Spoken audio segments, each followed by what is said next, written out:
Board आपको दिख रहा होगा।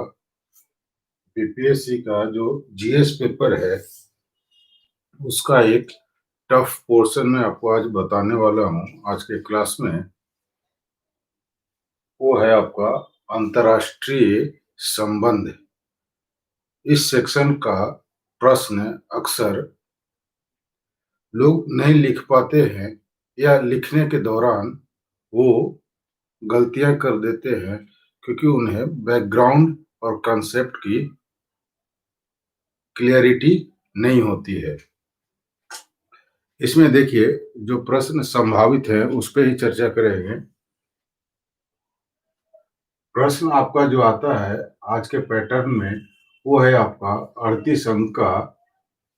ये जो 38 अंक का है इसमें ज्यादातर लोगों को ये भी दिक्कत है कि कितने शब्दों में प्रश्न को लिखना है और कितने शब्दों में नहीं लिखना है। तो जैसे ही 38 अंक का रहेगा प्रश्न, तो 38 अंक वाले प्रश्नों में आप 400 से 450 शब्दों में उत्तर को लिखेंगे। 400 से 450 शब्दों में आप कोशिश कीजिए कि 400 शब्द के आसपास रहे। 420, 425, 430 शब्द के आसपास रहे। इससे क्या होता है, ज्यादा लिखेंगे तो आगे के क्वेश्चंस यदि छूट जाएंगे तो फिर दिक्कत होगी, मार्क्स नहीं मिलेंगे। तो जो सारे क्वेश्चन को अटेम्प्ट करना जरूरी है और शब्द को भी ध्यान रखना है। तो ये जो है राइटिंग प्रैक्टिस यहाँ पे बहुत जरूरी हो जाता है। दूसरी बात, एक प्रश्न आता है जिसमें से टिप्पणी टाइप का 2 आंसर लिखना होता है। तो टिप्पणी वाले जो हैं उसको 19-19 मार्क्स का 2 भाग में बांट देता है। तो उस 19 मार्क्स के लिए आप लेकर के चलेंगे 220 से 225 वर्ड्स एक के लिए। 220 से 225 वर्ड्स। अब आते हैं आज के चैप्टर पे। चैप्टर है आपका अंतर्राष्ट्रीय संबंध, इंडिया एक्सटर्नल रिलेशंस, जिससे आपका एक्सटर्नल अफेयर्स विदेश मंत्रालय जिसके संदर्भ में काम करता है और ministry of external affairs Bharat सरकार के लिए काम करते हैं। यहाँ पे देखिए प्रश्न जो है वो सीधा सीधा आजकल नहीं आता। प्रश्न जो आते हैं वो घुमा करके पूछे जाते हैं। तो यहाँ पे आपको पूरी बैकग्राउंड, पूरी कंसेप्ट क्लियर होना जरूरी है। पूछा जा रहा है आपसे कि भारत की विदेश नीति किन सिद्धांतों से निर्देशित हुई है। एक जो प्रश्न लिखा है कि भारत की विदेश नीति किन सिद्धांतों से निर्देशित हुई है, यानी उस विदेश नीति को बनाने में किन किन सिद्धांतों का योगदान रहा है। अब यहाँ पे पूरी डिटेल्स आपको लिखनी होगी कंसोलिडेटेड फॉर्म में। और जब पूरा डिटेल्स पता नहीं होगा तो फिर आप मार खा जाएंगे। कि इसके अंतर्गत हम मुख्यतः ये 3 जो प्रश्न है वो 3 प्रश्नों का अध्ययन करेंगे। दूसरा, चीन और पाकिस्तान के साथ भारत के रिश्ते जो आने वाले आपके मुख्य परीक्षा के लिए संभावित है।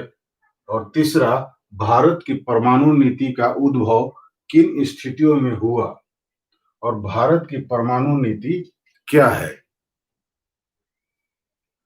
तो पहले पे चर्चा करते हैं कि भारत की विदेश नीति किन सिद्धांतों से निर्देशित हुई। तो मैंने पिछले के क्लास में बताया है कि आप जब स्टार्ट करते हैं तो आपका स्टार्टिंग जो है वो जबरदस्त होना चाहिए और कंक्लूजन भी जबरदस्त होना चाहिए। मैपिंग, डायग्राम अगर आप डाल सकते हैं, जितना इनपुट कर सकते हैं, बॉक्सेस डाल सकते हैं तो उतना आप डालिए। लेकिन उसके लिए आपको नॉलेज होना जरूरी है। तो आइए नॉलेज पे बात करते हैं। भारत की विदेश नीति यानी आजाद भारत की विदेश नीति। भारत की विदेश नीति यानी आजाद भारत की विदेश नीति। तो भारत हमारा आजाद जो हुआ, प्रश्न आप लिख लिए होंगे इतना, तो मैं इसको अब इरेज करूंगा और आगे कुछ डायग्राम बनाऊंगा और डिटेल्स पे चर्चा करूंगा। तो भारत जो है 15 अगस्त 1947 को आजाद हुआ। वहां से उसकी विदेश नीति कैसे तैयार हुई और उनमें किन किन सिद्धांतों का समावेश किया गया और क्या क्या चीजों का उस पर प्रभाव हुआ।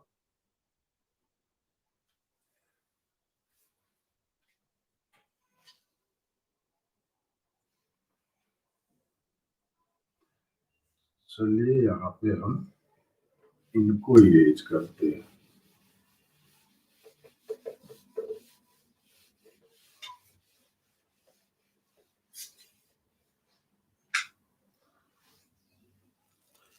तो याद रखिए कि भारत जो है, भारत की आजादी दो world war, first world war और सेकेंड वर्ल्ड वार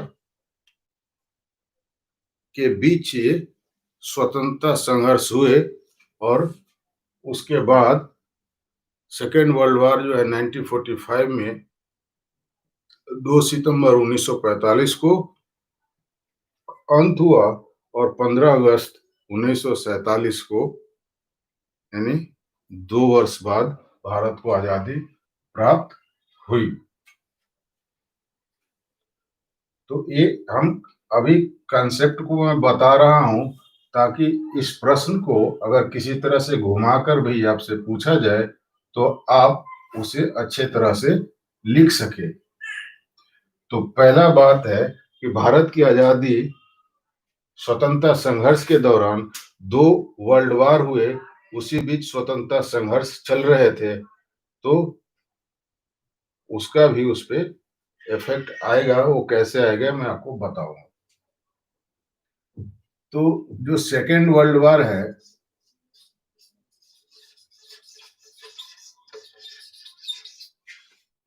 ये आपका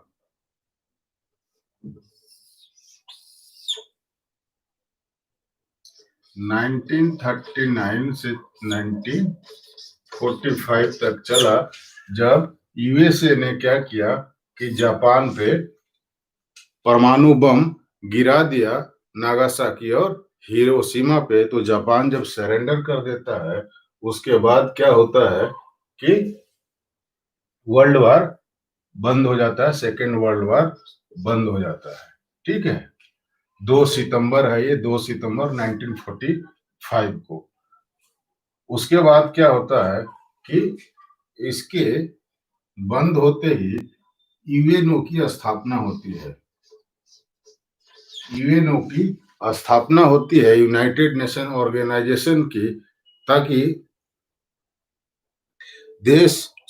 विश्व में शांति स्थापित रहे, इस तरह के और विश्व युद्ध ना हो। और इस दौरान जियो पॉलिटिकल रीजन के वजह से पूरा विश्व जो है सेकेंड वर्ल्ड वार के बाद क्या होता है कि 2 खेमों में बट जाता है। 2 खेमों में बट जाता है। एक जो खेमा है आपका वो है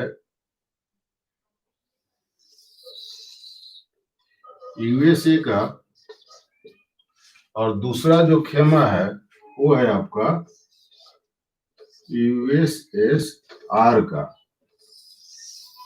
यानी United state Soviet Republic, sorry union of Soviet socialist Republic, USSR, जिसे आजकल रसिया बोलते।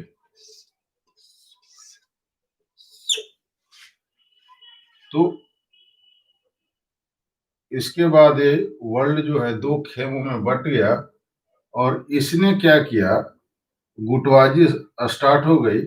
गुटबाजी के लिए इसने एक सैन्य संगठन बनाया जिसको आप जानते हैं नाटो। इसको आप नाटो के नाम से जानते हैं, नॉर्थ अटलांटिक ट्रीटी ऑर्गेनाइजेशन। ये आपका 1949 में बनाया गया। और रशिया ने क्या किया कि एक वार्सा पैक्ट किया। वार्सा पैक्ट ये 1955 में था, और ये जो है 1949 में। इसके काउंटर में पोलैंड के शहर है वार्सा। वार्सा, वहां पे वार्सा पैक्ट के नाम से नाटो के काउंटर में ये रशिया ने ये बनाया।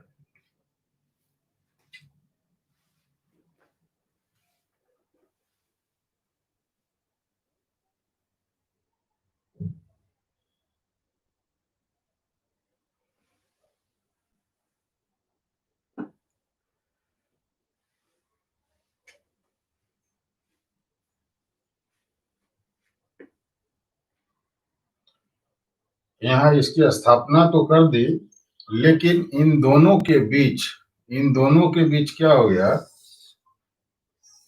कोल्ड वार स्टार्ट हो गया।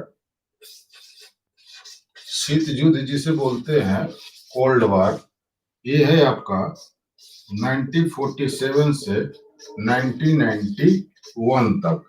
क्योंकि 1991 में रूस का विघटन हो जाता है, उसके बाद ऐसा माना जाता है कि रूस की शक्ति कमजोर हो गई और यूएसए जो है वो सुपर पावर हो गया, और इस तरह कोल्ड वार की समाप्ति हो गई। शीत युद्ध का अर्थ है कि इसमें सीधा सीधा युद्ध नहीं होता है, छद्म युद्ध लड़े जाते हैं। यानी कोई दो स्टेट इन्वॉल्व हो, सपोज दो यहाँ छोटे राष्ट्र आपस में टकरा रहे हो, तो एक जो है इसको सपोर्ट कर रहा है, एक इसको सपोर्ट कर रहा है, ये दोनों आपस में सीधे नहीं टकरा रहे हैं। इस तरह के युद्ध को शीत युद्ध कहते हैं। और जो कूटनीतिक नीतियां होती हैं, जो कूटनीतिक वार होते हैं, एक तरह की, जिसे आप पेपर वार भी बोल सकते हैं, वहां पे आप शीत युद्ध का शब्द का प्रयोग करते हैं। जैसा कि आप जानते हैं कि यूनाइटेड नेशन में ये दोनों क्या हैं, सुरक्षा परिषद में अस्थायी सदस्य हैं। और हर कोई चाहता है कि मैं सुपर पावर रहूं, तो उसका अलग बेनिफिट उठाऊं। किसमें? तो व्यापार में। और एक रीजन और था यहाँ कि जैसे ही ये 1945 में जो सेकेंड वर्ल्ड वार हुआ और यूएसए ने जापान पे जो एटम बम गिराया, तो ये पहला कंट्री था जिसने एटम बम बनाया। अब ये भी जो है एटम बम बनाने यानी परमाणु बम बनाने की प्रक्रिया में उस रेस में शामिल हो गया, ताकि अगर हमारे पास ये नहीं होगा तो मैं कमजोर हो जाऊंगा। तो इन दोनों के बीच एक रेस स्टार्ट हो गई। और एक और रेस स्टार्ट होती है, उसे बोलते हैं स्पेस रेस, अंतरिक्ष में जाने की होड़। इसमें आप देखेंगे कि डिटेल्स में कि यूएस स्टार्टिंग के दिनों में, इस पीरियड में, कि यूएसए और रशिया, ये दोनों के कंट्री ही, जो आजकल जो सैटेलाइट वगैरह जाते हैं सारे कंट्रीज के अलग अलग के, इन दोनों के ही जाते थे। कभी इसके जा रहे, कभी इसके जा रहे, कभी इसके जा रहे, कभी इसके जा रहे। अभी भी आजकल न्यूज में देखते हैं कि अगर भारत ने कोई मिसाइल का प्रक्षेपण किया, तो कुछ दिनों के बाद आप देखते हैं कि पाकिस्तान भी एक नए मिसाइल का प्रक्षेपण किया। ये बोलता है मेरा, मशीन की तरफ छोटे रूप में आप समझेंगे आप कि मेरा 50 मेगावाट का है, तो बोला मेरा तो भाई 80 मेगावाट का है। इस तरह की, जैसे आसपास के दो पड़ोसी तो है नहीं, लेकिन इनकी जंग जो है शक्ति के लिए सुपर पावर बनने के चक्कर में ये कोल्ड वॉर चला। अभी इसके बीच हुआ क्या कि इसी बीच 1947 में इंडिया आजाद होता है और इंडिया के सामने क्या है कि ये जो है ब्रिटेन के कब्जे में है। इंडिया जो है वो ब्रिटेन के कब्जे में था 1947 तक, और ब्रिटेन है इस साइड में, इतना लिखने की जरूरत नहीं, यूनाइटेड किंगडम लिख दीजिए सीधा, यूके ये है इस साइड में, इसके साइड में। जो भी देश नया बनता है तो वो चाहता है कि हमारा आर्थिक विकास हो, हमें वैज्ञानिक उपकरण मिले, हमें सबकी सहायता मिले ताकि हम तरक्की कर सके। अब इस पीरियड में अगर ये इधर ज्वाइन करता है इस ग्रुप को तो इसकी सहायता नहीं मिलेगी, और अगर ये इस ग्रुप को ज्वाइन करता है तो इसकी सहायता नहीं मिलेगी, और दोनों के पास अलग अलग चीजें हैं जो विश्व के व्यापार में महत्व रखते हैं।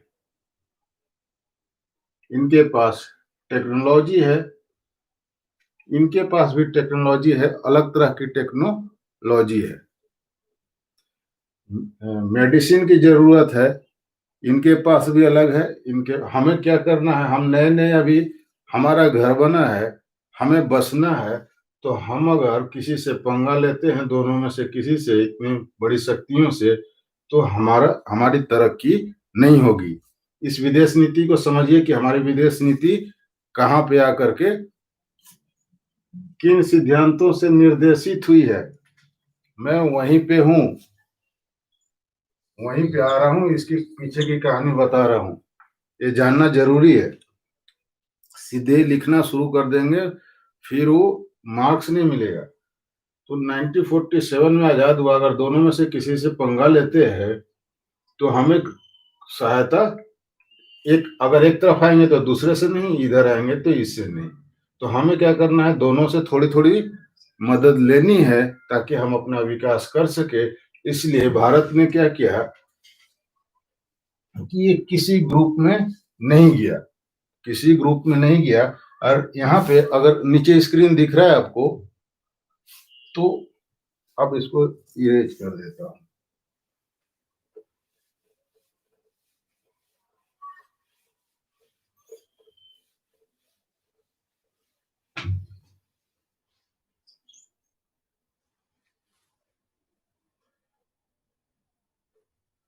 एक संगठन आता है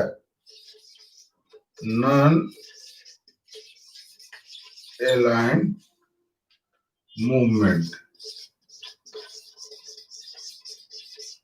जिसे बोलते हैं गुट निरपेक्ष आंदोलन। गुट निरपेक्ष आंदोलन। हालांकि इसकी स्थापना जो है 1960, पहला सम्मेलन जो है 1961 में बेलग्रेड में होती है, बेलग्रेड में होती है, ध्यान से सुनिए। लेकिन उसके पहले ही 1947 के बाद प्रधानमंत्री भी जवाहरलाल नेहरू थे और विदेश मंत्री भी जवाहरलाल नेहरू थे, तो उन्हें पता था कि हमें किसी गुट में शामिल नहीं होना है। हमें अपने आप की तरक्की करने के लिए हमें गुटों से, सैन्य गुटों से, खासकर सैन्य गुटों से अलग रहना है। तो वो पहले से ही गुट निरपेक्ष को सपोर्ट कर रहे थे। अलग अलग देशों में जो सम्मेलन हो रहा था, जब उन्हें लगने लगे कि हमें आजादी मिलने वाली है, तो वो अन्य देशों में वो सम्मेलन में भाग ले रहे थे। जैसे 1946 में ही उन्होंने एक सम्मेलन में भाग लिया था, 1947 के पहले ही। फिर ये जो इसके पहले इसकी स्थापना के पहले क्या होता है, 1955 में इंडोनेशिया के बाडुंग में बाडुंग में एक सम्मेलन होता है जिसमें नेहरू जी ने बढ़ चढ़ करके हिस्सा लिया और इसको प्रमोट किया। यही आगे जाकर के 1961 में विधिवत रूप से अपना रूप लेता है, जिसमें मुख्यतः 3 लोगों का योगदान होता है: जवाहरलाल नेहरू, कर्नल नासिर और मार्शल टीटो। ये सब ऑब्जेक्टिव में आपने पढ़ा होगा। ये इंडिया के हैं, नासिर मिस्र के हैं, और ये यूगोस्लाविया के हैं, मार्शल टीटो। तो इनके योगदान से गुटनिरपेक्ष आंदोलन आगे बढ़ता है, भारत उसका नेतृत्व करता है। और ये जितने भी उस तरह के ये थे, उसमें हुआ क्या था कि इसके पहले थोड़ा सा जाइए, 1956 में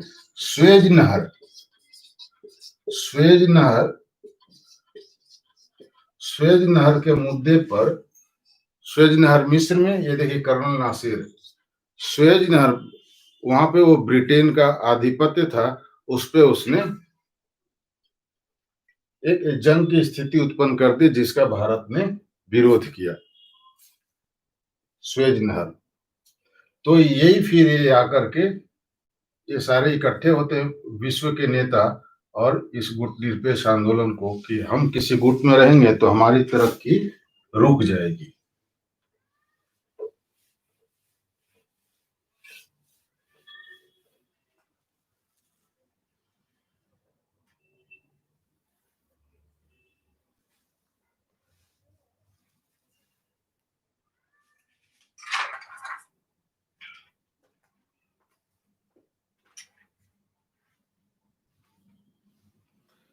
अब इसमें देखिए कि एक तो हो गया कि अंतर्राष्ट्रीय स्तर पे क्या हो रहा था, जिसका प्रभाव विदेश नीति पे पड़ा। तो 3 प्रमुख चीज है, इसको जब लिखेंगे, उसको पीडीएफ तो मैं दे देता हूं, जो आपका ऐप है उस पर। यहाँ पे सिर्फ आप लेक्चर को सुनिए, कंसेप्ट को बिल्ड कर लीजिए। पहला है संवैधानिक, मैं ऐसी चीजें बता रहा हूं जो डिफरेंट मिलेगा आपको। संवैधानिक सिद्धांत, संवैधानिक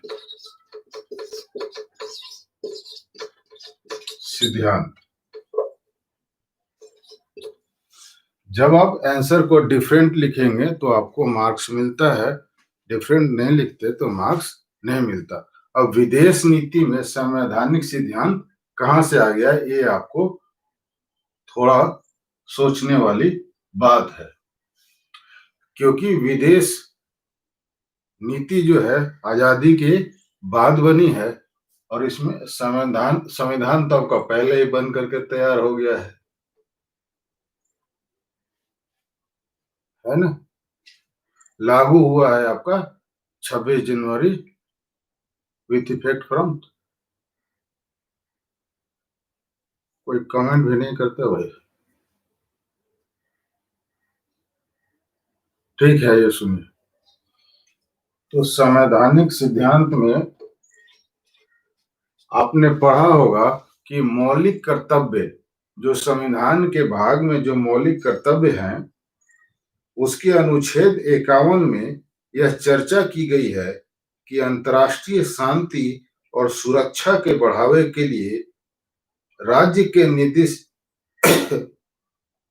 बढ़ावे के लिए राष्ट्र जो है वो अपना योगदान देगा, राष्ट्रों के बीच न्याय संगत और सम्मानपूर्ण संबंधों को बनाए रखने की कोशिश करेगा, और अंतर्राष्ट्रीय विधि और संधि बाध्यताओं के प्रति आदर एवं सम्मान बढ़ाने की कोशिश करेगा। ये आपका अनुच्छेद 51 मौलिक कर्तव्य में बोला गया है। अनुच्छेद 51 मौलिक कर्तव्य में,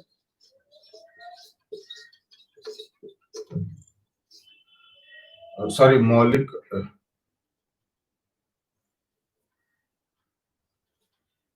आप तो सीधे रखते उसमें ना, अंतर्राष्ट्रीय संबंध। ठीक है, अब यहाँ पे देखेंगे कि इंडिया की एक पॉलिसी और है कि वो किसी देश पे पहले अटैक नहीं करता।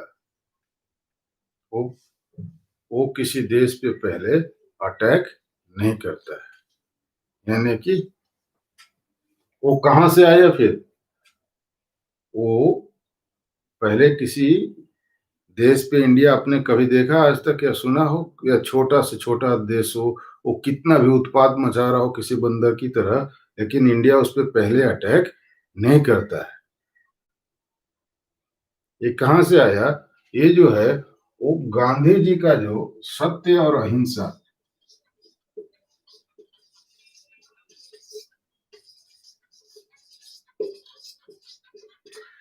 गांधी जी का जो सत्य और अहिंसा का जो सिद्धांत है, उसी सिद्धांत को प्रैक्टिकली लाया गया है कि भारत जो है पहले किसी पर अटैक नहीं करेगा। ये बहुत ही डीप चीज है जो विदेश नीति में यूज होती है।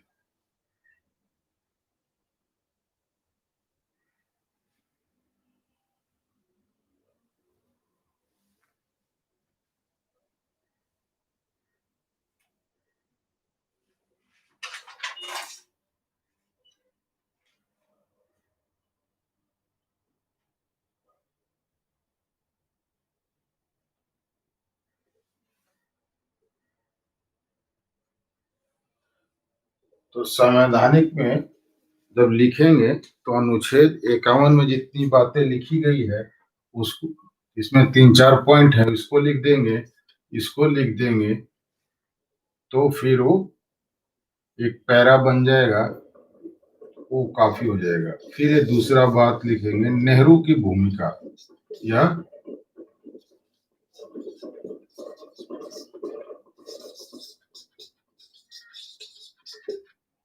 नेहरू की भूमिका। नेहरू जी स्टार्टिंग से ही प्राइम मिनिस्टर के साथ साथ वो विदेश मंत्री भी थे 1964 तक। लेकिन जब एक ही आदमी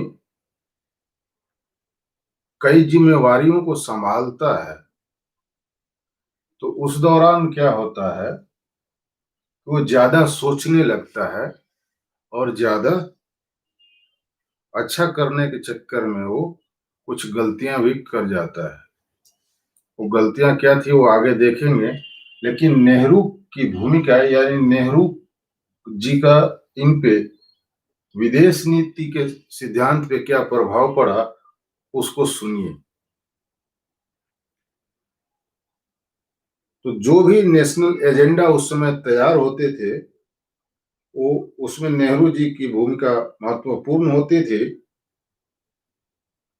और उन्होंने भारत की विदेश नीति की रचना और क्रियान्वयन इस तरह किया कि देश का आर्थिक विकास हो सके। मैं स्टार्टिंग से बोल रहा हूं कि नया देश जो बना है उसके लिए आर्थिक विकास, भूखमरी को दूर करना, जनता को जो इतने 200 से सालों से जो किसी अन्य के देश के अंदर गुलाम बना रहा हो उसको राहत पहुंचाना प्रमुख उनका लक्ष्य था। दूसरा कि कठिन संघर्ष से जो आजादी मिली है, जो संप्रभुता है, उसे भी बचाए रखना है। कोई ऐसी पॉलिसी हमें ना बना देना है जिससे कि वापस से हमारी स्वतंत्रता और संप्रभुता जो है वो खतरे में आ जाए। और ये आप जानते हैं कि भारत जो है वो कई राज्यों को मिला करके एक यूनियन बनाया गया था। उसमें सरदार पटेल की भूमिका को आप अच्छी तरह से जानते हैं कि लास्ट में जूनागढ़, हैदराबाद वगैरह ने कितने ड्रामे किए थे शामिल होने के लिए। तो उनके सामने एक चुनौती ये भी थी कि जो क्षेत्रीय अखंडता है उस क्षेत्रीय अखंडता को बनाए रखा जाए, किसी तरह का कोई विघटन न हो या विघटनकारी तत्व सक्रिय न हो। और एक और चुनौती उनके सामने जो महत्वपूर्ण थी, वो बार बार मैं बोल रहा हूं कि देश का आर्थिक विकास करना। जब पंचवर्षीय योजना पढ़ते हैं तो आप देखते हैं कि प्रथम पंचवर्षीय योजना में टारगेट रखा गया कि हमें कृषि के उत्पादन को बढ़ाना है ताकि हमारी भूखी जनता को अनाज मिल सके। दूसरी पंचवर्षीय योजना में उद्योगों का विकास करना है। तो इन सब सारी चीजों का प्रभाव हमारी विदेश नीति पर पड़ा, क्योंकि हमारे जो उस समय का जो तत्कालीन प्रधानमंत्री था, जो विदेश मंत्री था, वो ये हमारा सोच रहा था और वो नेशनल एजेंडा की जो रूपरेखा तैयार हो रहा था उस पर उस आदमी का प्रभाव पड़ रहा था। तो नेहरू की भूमिका या नेहरू का प्रभाव इस तरह से इस विदेश नीति के सिद्धांत पर पड़ा।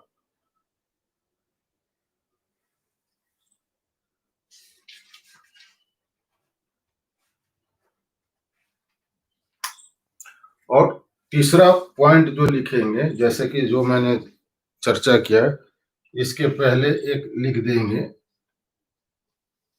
ये जो है आपका पंचशील समझौता। पहले पॉइंट लिख देता हूं फिर डिस्कस करते हैं। ये हुआ था 1954 में इंडिया और चाइना के बीच में, चाउ एन लाई और नेहरू जी के बीच में। और चौथा आपका जो है गुट निरपेक्ष आंदोलन, गुट निरपेक्ष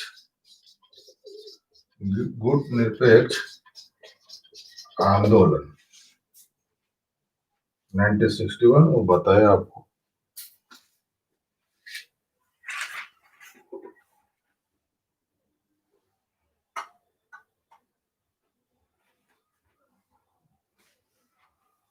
अब जो है विदेश नीति किन सिद्धांतों से निर्देशित हुई, तो ये सिद्धांत हो गए 1, 2, 3, 4।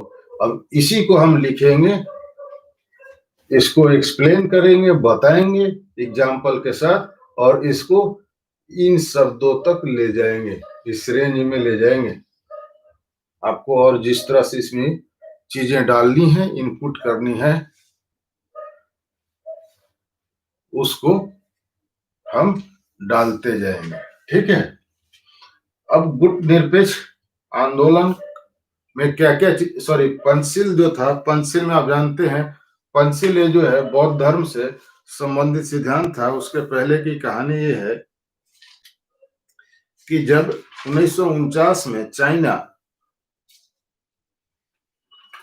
की कम्युनिस्ट पार्टी सरकार में आई, तो सबसे पहले, क्योंकि 1947 में भारत आजाद हुआ था और उसके 2 साल के बाद ही चाइना में कम्युनिस्ट पार्टी की जो सरकार बनी, तो भारत उन देशों में से प्रथम था जो कि चाइना की सरकार को मान्यता दिया।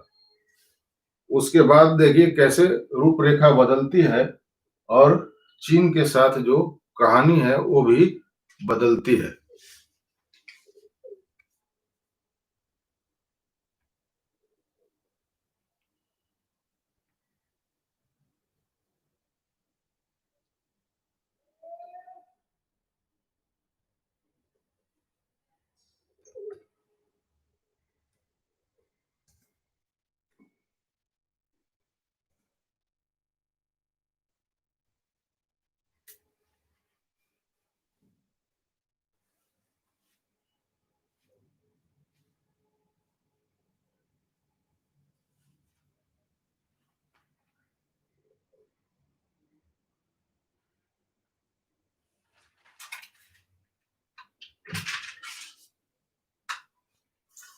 इसमें होता है क्या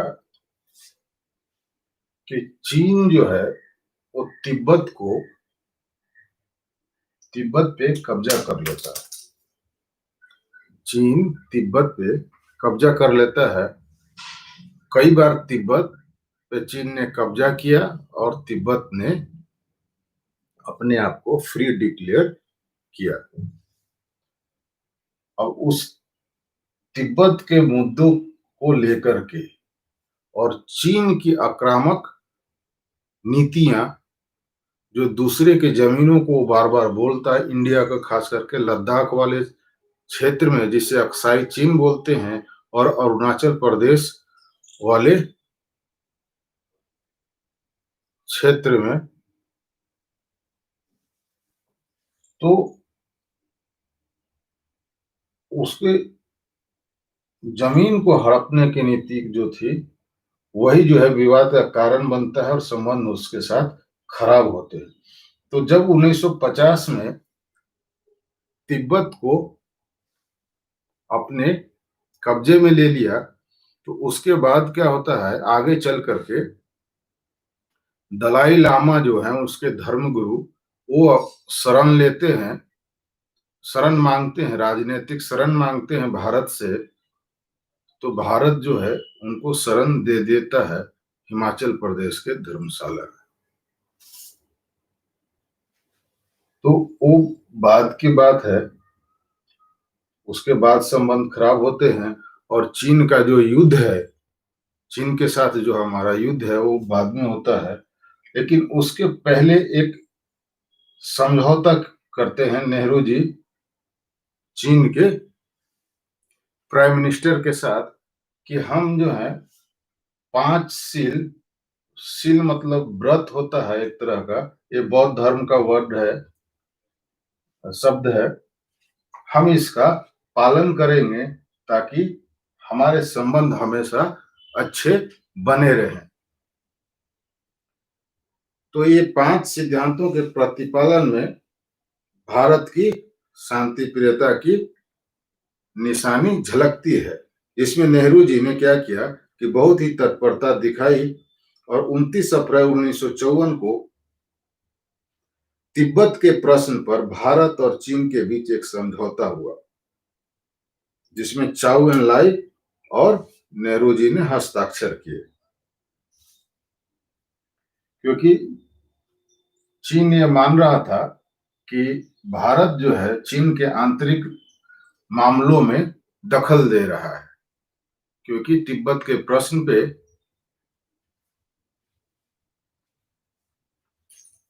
भारत बोल रहा था। और भारत को बोलने के पीछे एक रीजन भी था कि ये जो देखेंगे, ये चाइना है, ये जो है आपका इंडिया है, और ये है आपका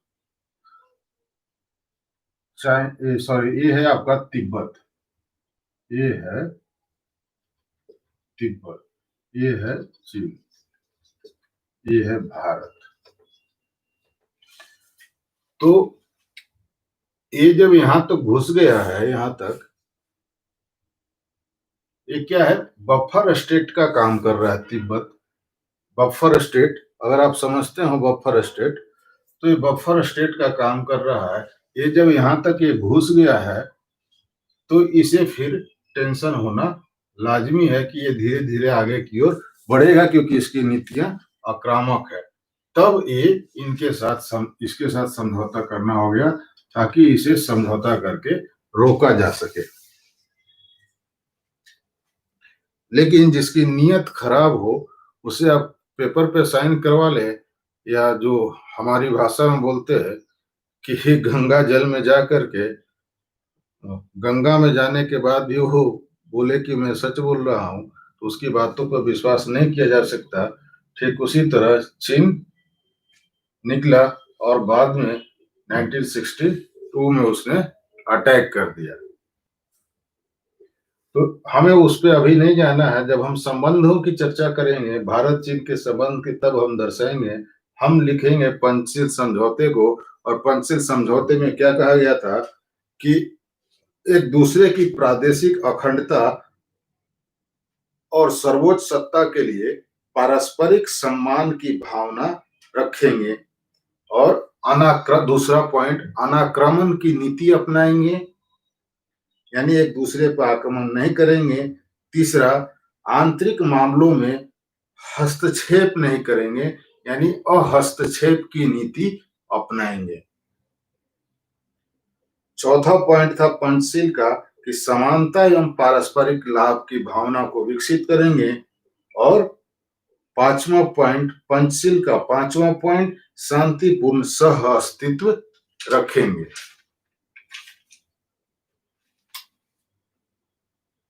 अब इसकी चर्चा कर दिए, फिर अब हम लिखेंगे गुट निरपेक्षता को। सिलसिलेवार ढंग से लिख रहे हैं। इसमें भी अरेंजमेंट है, क्योंकि अरेंजमेंट इस तरह से है कि संवैधानिक सिद्धांत, पहले संविधान बना टाइम के हिसाब से, उसके बाद पीएम बने, तो पीएम और जो आपका विदेश मंत्री है, विदेश मंत्री का इम्पैक्ट 1954 में, इसका इम्पैक्ट, उसके बाद 1961 इसके बाद की घटना है, इसका इम्पैक्ट। फिर इसके बाद गुट निरपेक्ष आंदोलन जो है, इसको लिख देंगे। गुट निरपेक्षता को समझिए। गुट निरपेक्षता जो है वो सैनिक गुटों को स्वयं से अलग रखने की नीति है। सैनिक, जैसा पहले भी मैंने बोला कि गुट निरपेक्षता जो है अपने आप को सैनिक गुटों से अलग रखने की नीति है। जहां तक संभव हो आप सैन्य मसलों में ना पड़े। अब गुट निरपेक्षता में जो तत्व हैं वो पंचशील के कुछ तत्व आपको मिलेंगे, क्योंकि ये इसकी बात की घटना है, और यहाँ भी नेहरू और यहाँ भी नेहरू, तो नेहरू का जो थॉट है वो यहाँ भी आपको दिखेगा। उसका एक पॉइंट है कि शीत युद्ध का विरोध। स्टार्टिंग से ही बताया मैंने कि शीत युद्ध के वजह से वो किसी सुपर शक्ति के साथ वो जाना नहीं चाह रहे थे, तो शीत युद्ध का विरोध तो करना ही है। दूसरा, स्वतंत्र विदेश नीति में विश्वास, यानी हमें जो अच्छा लग रहा है हम वो अपना नीति अपनाएंगे, हम आपके प्रभाव में कोई नीति का घोषणा नहीं करेंगे। अगर किसी के प्रभाव में आकर आप नीतियां बनाते हैं तो फिर आप स्वतंत्र कहाँ रहे, फिर तो आपको उसने गुलाम बना लिया।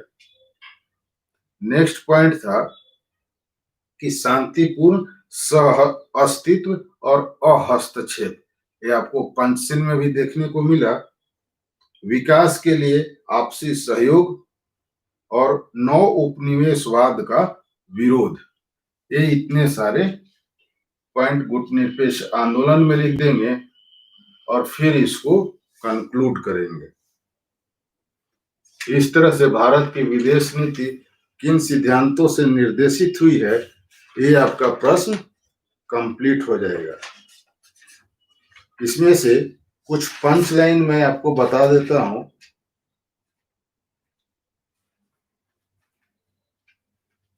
कि स्टार्टिंग कैसे करेंगे। अगर लिख रहे हैं तो देखिए, एक पैरा में बता देता हूं कि स्टार्टिंग में ऐसे लिखेंगे कि एक राष्ट्र के रूप में भारत का जन्म विश्व युद्ध की पृष्ठभूमि में हुआ। जैसा कि मैंने बताया, प्रथम विश्व युद्ध जो 1914 से 1918 तक चला, और उस समय महात्मा गांधी का पदार्पण भारतीय स्वतंत्रता संघर्ष में हो चुका था, जैसा कि आप जानते हैं। एक राष्ट्र के रूप में भारत का जन्म विश्व युद्ध की पृष्ठभूमि में हुआ। ऐसे में भारत ने अपनी विदेश नीति में अन्य सभी देशों की संप्रभुता का सम्मान करने और शांति कायम करके अपनी सुरक्षा सुनिश्चित करने का लक्ष्य सामने रखा। इस लक्ष्य की प्रतिध्वनि संविधान के नीति निर्देशक सिद्धांतों में भी सुनाई देती है। उसके बाद लिखेंगे कि इन सिद्धांत जो है वो मूलतः इन 4 जगहों से निर्देशित होती हैं। संवैधानिक सिद्धांत, विदेश नीति जो है वो इन 4 तत्वों से निर्देशित हुई है। वो है संवैधानिक सिद्धांत, उसमें लिख देंगे अंतर्राष्ट्रीय संबंध, जो अनुच्छेद 51 में जो बात कही गई है, अगर हो सके तो गांधी जी की चर्चा भी कर सकते हैं। दूसरा, नेहरू की भूमिका को दिखा देंगे, और तीसरा पंचशील समझौता बता देंगे, और चौथा गुट निरपेक्ष आंदोलन बता देंगे, और फिर उसको आप कंक्लूड करके लिख सकते हैं।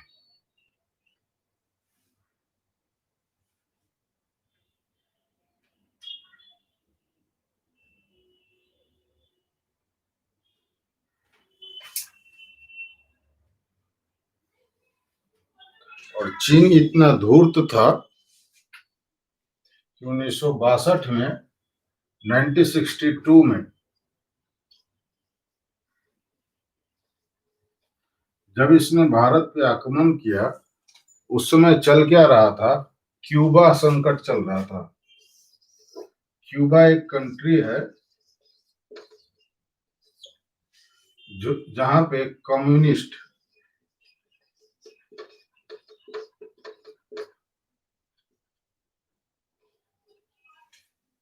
फिडेल कास्त्रो का नाम अगर सुना होगा किसी ने तो आपको पता होगा। कम्युनिस्ट सरकार थी जहां क्यूबा का मिसाइल संकट चल रहा था और पूरे देश की जो नजर थी, पूरे देश ने, पूरे विश्व की नजर, यानी यूनाइटेड नेशंस की भी नजर जो थी वो सारे इधर की ओर देख रहे थे कि यहाँ का क्या सॉल्यूशन निकालना है। क्यूबा संकट, सारे चारों तरफ से इधर ध्यान लगा करके देख रहे हैं कि इसका क्या सॉल्यूशन होने वाला है, नहीं तो ये बड़ा संकट पैदा हो सकता है, एक अलग बार दुनिया के सामने आ जाए और फिर से एक समस्या पैदा हो जाए। 1962 डेट को देखिए। और इसी समय जब यूएनओ भी इधर देख रहा हो, सब पूरा विश्व के सारे देश इधर ध्यान दे रहे हो, और ये क्या कर रहा है, ये इधर इंडिया पे अटैक कर रहा है, सॉरी, ये इधर इंडिया पे अटैक कर रहा है और इधर ही आ जाता है लद्दाख के अक्साई चीन में, और इधर से अरुणाचल प्रदेश से।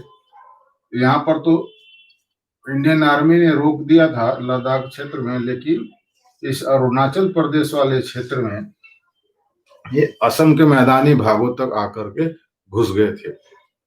बाद में चीन ने एक तरफा युद्ध की घोषणा की और वापस यहाँ पे पहले वाले जगह पे चले गए, लेकिन इधर जहाँ पे ये घुसे थे वहीं पे रह गए। तो पीडीएफ आपको दे दिया जाएगा। आज के लिए बस इतना ही। इसको आप लिख लीजिए, पहले खुद से लिखने की कोशिश कीजिए, उसके बाद पीडीएफ आपको दे दिया जाएगा। थैंक्स।